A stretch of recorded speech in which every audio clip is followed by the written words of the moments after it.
Uno, dos, tres. ¿Qué tal, chicos? Soy el profesor Luis. El día de hoy vamos a tener nuestra clase de CTA con los alumnos de segundo año de secundaria.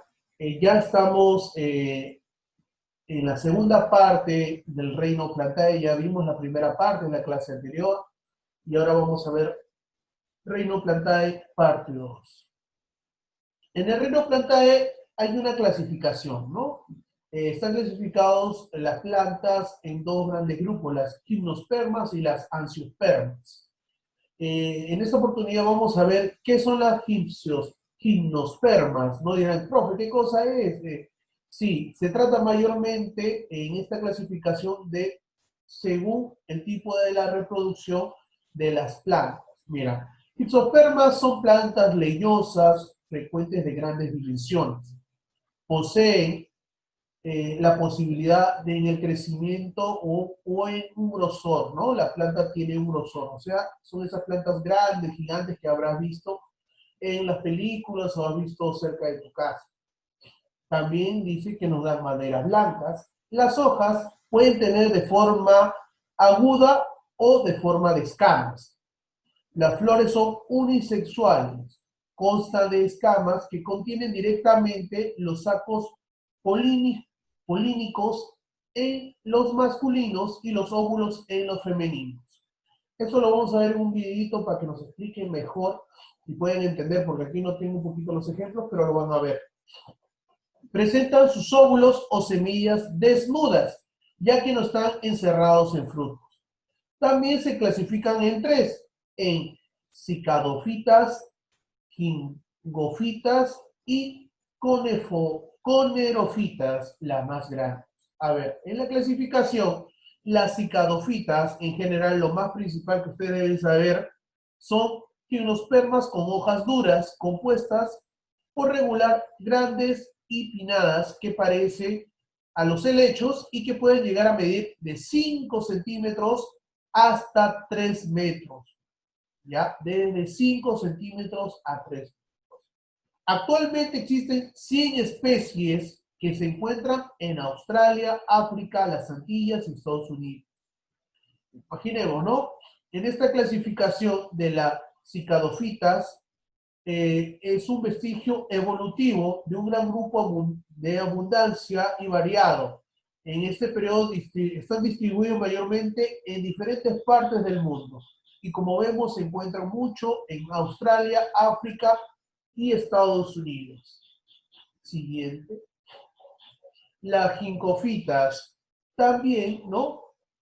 Las gicofitas tienen un único representante, que es un sobreviviente desde hace más de 200 millones de años. Es conocido como un fósil viviente. Las gincofitas son las plantas más antiguas que se encuentran en nuestro planeta, ¿no? Las que tienen más trascendencia, hasta se puede decir, antes de la aparición del hombre, estas plantas ya estaban aquí en la Tierra. ¿Ya? Eh, Dice que es un árbol tallado medio con tallo y raíz leñosa. También dice que sus semillas se encuentran en conos de consistencia parecida al papel. Además presentan un olor a queso maduro y son muy estimadas en el oriente como alimento. El ginkgo es especialmente resistente a la contaminación del aire y comúnmente se cultiva en parques urbanos y a lo largo de las calles de la ciudad. La cubierta carnosa de las semillas tiene un olor pútrido semejante a la manteca rancia, ¿no? Como dice, un olor a queso, ¿no? Sigamos. Las conerofitas son el grupo más grande de las gimnospermas modernas, con cerca de 300 especies. Mira, se encuentra tanto en el Ártico hasta el Antártico, ¿no? Son muy comunes en regiones templados y fríos templados, especialmente en el hemisferio norte. Dice que producen una estructura que contiene la semilla de las plantas, producen conos. Dentro de los conos se encuentra la semilla de las plantas. También crecen como árboles y arbustos. Las más altas Aproximadamente son de 120 metros de altura y 27 metros de perímetro. Increíble, 120 metros de altura. Son importantes para la industria del papel y de la madera. Sus hojas son como agujas, por eso se le llama hojas aciculadas, ¿ya? Es lo más importante que ustedes deben saber. Vemos acá el ciclo de las gimnospermas, tiene dos partes, ¿no? El cono femenino, que es el ovulado, donde están, se encuentran estas células para poder realizar la reproducción, pero la parte femenina de la planta, y también el cono masculino, que es la parte masculina de la planta, ¿no? Dice que se encuentran sobre las escamas, presentan una gran estructura denominada megaporangios u óvulos, dentro del cual se desarrolla una estructura gametofítica femenina, en cuyo interior alberga el óvulo celular, ¿no? Está presentada, acuérdate, dentro del cual, sobre las escamas, en la planta. Ahí se encuentran los óvulos. El cono masculino, perdón, el cono masculino, que son las caras inferiores de las escamas, están adheridas a una estructura llamada microporangios, que en el interior alberga células geométricas masculinas. Al madurar el cono, ¿no?, se liberan estos granos de polen hacia el cono femenino, ¿no? Se liberan, ¿no? Como vemos aquí en el dibujito, vemos el proceso de el momento donde caen estos granos de polen hacia el cono femenino que se encuentran en las escamas de la planta, ¿no? Acá están los conos del óvulo, ¿no? Vemos aquí, ¿no? Acá están las células madre dentro de los conos, ¿no?, de las escamas, ¿no? Y se produce la ovulación, ¿no? Se produce la fecundación para dar vida a una nueva planta. Ahorita lo vamos a ver en un videíto, tranquilo, no se emocionen. Angiospermas. Presentan dos generaciones, ya vamos al segundo grupo, ¿no? Dos generaciones multicelulares alternadas, llamadas gametofitos y esporofitos. Siendo gametofitos y los porofitos, perdón, ahí ha entrado Camila Rubio, organizados en tejidos y órganos, ¿ya? Las angiospermas tienen dos estructuras nuevas interrelacionadas que la distinguen de todo el resto de las plantas, la flor y el fruto. Profe, ¿eso es lo que nosotros conocemos? Sí, lo que nosotros hemos visto en los dibujitos del colegio, lo que hemos visto en lo que nos rodea, aquí es el grupo de las angiospermas, ¿no? Donde conocemos flor y flor. Dice, ambas estructuras están relacionadas con la reproducción y la dispersión de las plantas. Se conocen aproximadamente 235.000 especies de angiospermas. Es un dato muy importante. Las angiospermas se dividen en monocotiloideas y dicotiloideas. ¿Ya? Vamos aquí. Aquí vemos lo que conocemos, ¿no? De las plantas sale la flor y dentro de la flor se produce esta germinación, ¿no? Este proceso reproductivo donde cae el polen dentro y se comienza a formar el fruto, ¿no? De la flor se transforma a los frutos. Eso es lo que nosotros conocemos normalmente, ¿no? Y se produce en esta clasificación de las angiospermas. Siguiente. ¿Ya? Monocotiloideo. Aquí vemos plantitas, ¿no? Si nos cuentas, profe, esto se parece a la planta del azúcar, las palmeritas, y así. Aquí está. El embrión de la semilla monocotiloidea tiene un solo cotiloidón, ¿ya? Que funciona más como órgano de absorción que como órgano de alimento. Entonces, aquí, especialmente en este grupo, absorben los nutrientes, especialmente de la tierra, ¿no? La semilla es madura, las hojas tienen nervaduras paralelas y borde liso, ¿no? No poseen cambidium, es decir, tienen un crecimiento secundario mínimo o nulo. ¿Ya? Eso es lo más importante. Perdón. Aquí los órganos de las flores están formados por pétalos, sépalos, estambre y pistilo. son 3 múltiplos de 3 como raíz, ¿no? También poseen tallo. Y las raíces son fibrosas, es decir, del mismo grosor y tamaño. Vemos aquí las cebollitas, ¿no? Ejemplos tenemos los pastos, el lichu, los lirios, orquídeas, palmeras, puyas, cebollas, tulipanes, ¿no? Ahí vemos el ejemplo.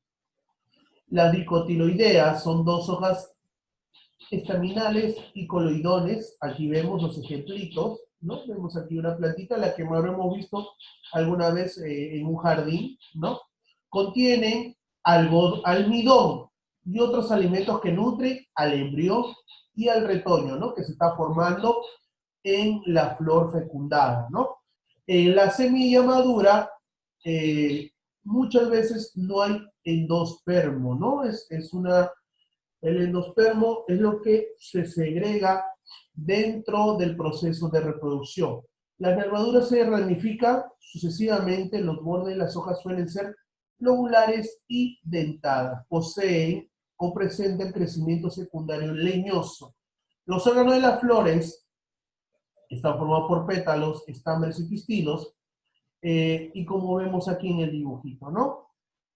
El tallo es un xilema, donde pasa el xilema y el floema, se presentan en forma de un anillo entre la corteza y la médula. El tallo se ramifica, ¿no? Siguiente. Y finalmente, la raíz, vemos aquí, de los quitolodoneas, suele constituir en una o más raíces primarias y raíces secundarias, que también se pueden llamar pivotantes o típicas, ¿no? Las principales familias, le vemos aquí, donde está el frijol, la soya, el maní, se llama leguminosas. Malvaceas, donde encontramos el algodonero, la cucarda. Las crucíferas, donde está el col, el nabo, la mostaza, el brócoli. Las rosáceas, donde está la rosa, la pera, la manzana, la fresa. Las salonosáceas, donde está la papa, el ají. Y los compuestos, donde está el girasol y la manzanilla. Ahora vamos a ver un pequeño video. El primer grupo son las gimnospermas. La característica que da nombre al grupo es que no tienen la semilla totalmente protegida. A su alrededor se encuentra un órgano que se llama piña. Las piñas no protegen del todo la semilla, sino que tienen una abertura por la que la semilla puede entrar en contacto con el exterior. Por eso se llaman gimnospermas, que significa semilla desnuda. Las gimnospermas son siempre plantas leñosas, con abundante lignina, por lo que siempre son árboles o arbustos. El sistema reproductivo es a través de conos. Los conos son hojas especializadas en la reproducción, pero estas hojas siempre son masculinas o son femeninas. La polinización habitual ocurre a través del viento. El otro grupo, las angiospermas, son plantas que tienen la semilla protegida completamente por un fruto. Este fruto rodea a la semilla y no deja ninguna abertura hacia el exterior. Son plantas que pueden ser leñosas, pero también pueden ser herbáceas, es decir, sin nada de lignina. Hay de los dos tipos. El sistema reproductivo de las angiospermas es a través de flores que pueden ser masculinas o femeninas, es decir, dioicas, aunque también existe la posibilidad de que tengan a la vez los dos sexos dentro de una misma flor, monoicas. Por último, la polinización la realizan los insectos o algunos pájaros, aunque en algunas especies también lo hace el viento. Se cree que las primeras plantas con semilla eran gimnospermas, parientes de las actuales cícadas. Son plantas que aún viven en nuestras selvas lluviosas, que pueden parecer palmeras, pero a diferencia de estas, para reproducirse, forman una piña enorme y colorida donde se va a desarrollar la semilla. Otras plantas con semilla desnuda son las ginkofitas, de las cuales en la actualidad solo nos queda una especie, que constituye un fósil viviente. Esta especie es el Ginkgo biloba. Anteriormente había grandes bosques de estas plantas. Las gimnospermas más conocidas son las del grupo de las coníferas, que engloba a los pinos, los cipreses o los abetos, y que forma grandes bosques en la actualidad, sobre todo en zonas frías y secas como las montañas y el bioma de la taiga. Las gimnospermas presentan algunas ventajas frente a los helechos. Tienen una fecundación independiente del agua, utilizando el viento como transmisor del polen. Presentan una piña que protege parcialmente a la semilla, lo que mejora la supervivencia de los descendientes. Y también poseen semillas que pueden permanecer en estado de latencia durante muchos años. Incluso pueden llegar a ser miles de años. Y cuando las condiciones adecuadas se dan, las plantas germinan. El otro grupo de espermatofitas del que te quiero hablar son las angiospermas.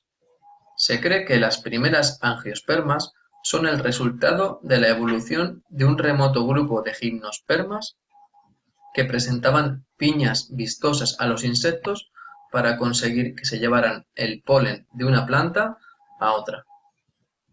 En un principio, la llegada de insectos parece positiva, ya que ayudaría a transmitir el polen entre plantas. Pero estos artrópodos también querían comerse las jóvenes semillas en formación. Se piensa que solo algunas de las plantas que mantenían encerrada la semilla por una hoja deforme que crecía en el interior de la piña, pudieron evitar esta depredación y entonces pudieron dejar descendencia. Esta hoja deforme actualmente se conoce como carpelo y es la estructura que rodea a la semilla y que dará lugar al fruto. Las plantas con semilla protegida, las angiospermas, se diversificaron y se extendieron por las zonas dominadas por las gimnospermas. El motivo fue que había muchísimos insectos transportando el polen, haciendo muy eficiente su reproducción. Estas plantas ya no tenían que producir tanto polen, puesto que lo importante ahora era atraer a muchos insectos. Aquí es donde las flores empiezan a cobrar importancia. Se desarrollan flores de colores llamativos, con sustancias muy dulces, olores interesantes. Todo lo necesario para atraer a los valiosos polinizadores. Si nos fijamos, la flor típica de una planta angiosperma está compuesta por distintas partes. El pistilo es la parte femenina de la flor, que tiene forma de botella. La zona superior se conoce como estigma y es donde se sitúa el polen. El grano de polen se alarga y desciende por el tubo que comunica con el ovario. Este tubo se llama estilo. En el ovario es donde se encuentra el óvulo y donde se va a producir la fecundación. A los lados de la parte femenina se encuentra la parte masculina, que está formada por los estambres, que se componen de un filamento y una antera, que es donde se maduran los granos de polen. Dentro de los granos de polen se encuentran los gametos masculinos, los espermatozoides. Es importante destacar que existen especies con parte masculina y femenina a la vez, lo que se conoce como monoicas, y también especies que solamente tienen parte masculina o parte femenina. Tienen sexos separados en distintas flores, y esto se conoce como especies dioicas. A los lados de las partes reproductivas se encuentran las piezas atractoras de insectos, que son dos: la corola, formada por pétalos de color llamativo, y debajo el cáliz, que sujeta la corola y que está formada por hojas de color verde, llamadas sépalos. Quiero destacar que las flores son hojas modificadas, que desde los helechos han ido cambiando su función fotosintética para ayudar a la reproducción, haciendo de esta un proceso cada vez más sofisticado. Algunas angiospermas han vuelto a imitar el modo de polinización de las gimnospermas, utilizando el viento como transporte. Algunas especies con este tipo de reproducción son los avellanos y la encina. Los frutos de las angiospermas se han especializado en proteger a la semilla y facilitar su dispersión. Aquí tenemos algunos ejemplos.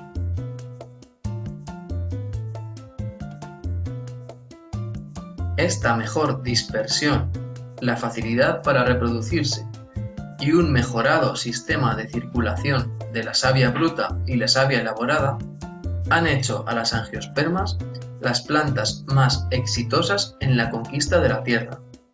Ocupan las regiones más ricas y fértiles y proporcionan la mayoría de nuestros alimentos. Las antaño poderosas gimnospermas han sido expulsadas a vivir en las montañas y en zonas frías y secas, ya que son más resistentes a las condiciones extremas. Aunque también estas plantas son comunes en nuestro día a día porque son muy utilizadas en parques y jardines. Algunas también nos las comemos, como ocurre con los piñones, aunque al no tener frutos, son mucho menos interesantes que las angiospermas. Bueno chicos, eso es todo por hoy.